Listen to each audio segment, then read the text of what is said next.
इस क्वेश्चन में हमें इन दोनों फ्रैक्शंस को मल्टीप्लाई करना है। अब देखो यहाँ एक मिक्स फ्रैक्शन 3/4/7 है, तो इन दोनों को ऐसे तो हम मल्टीप्लाई नहीं कर सकते।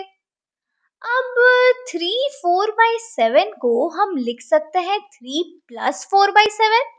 मिक्स फ्रैक्शन को हम ऐसे भी लिख सकते हैं, तो हमें मिलेगा 3+4/7 इंटू 3/5। अब इसको हम इजीली सॉल्व कर सकते हैं। तो पहले हम इस ब्रैकेट को सॉल्व कर लेंगे। अब देखो यहाँ एक फ्रैक्शन है और यहाँ सिर्फ 3 है। अब 3 को हम लिख सकते हैं 3/1, तो ये भी फ्रैक्शन बन गया। अब इन दोनों फ्रैक्शन को ऐड करने के लिए पहले हमें इनका डिनोमिनेटर सेम करना पड़ेगा, तभी हम दोनों को ऐड कर सकते हैं।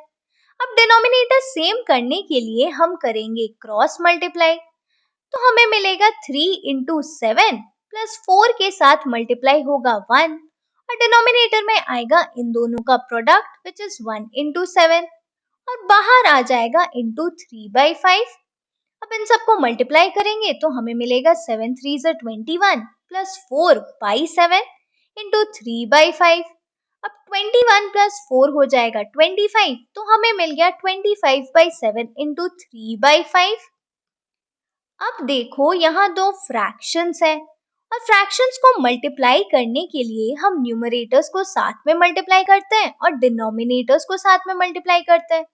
तो ये हो जाएगा 25 इंटू 3/7 इंटू 5। अब यहाँ 5 और 25 दोनों 5 से डिविजिबल है, तो दोनों को 5 से डिवाइड कर लेते हैं। तो ये होगा 5 1 ज़ा 5 और ये हो गया 5 5 ज़ा 25। तो हमें मिल गया 5 into 3/7 into 1 which is equal to 15/7। तो यहाँ से हमें मिल गया 15/7। अब देखो यहाँ न्यूमरेटर डिनोमिनेटर से बड़ा है, तो इसको हम मिक्स फ्रैक्शन में कन्वर्ट कर लेते हैं।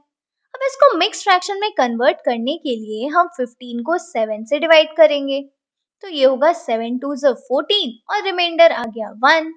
अब इसको मिक्स फ्रैक्शन में लिखने के लिए ये होता है नंबर, ये होता है न्यूमरेटर और ये हो जाता है डिनोमिनेटर।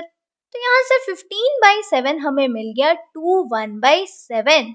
तो इसका आंसर हमें मिल गया 21/7।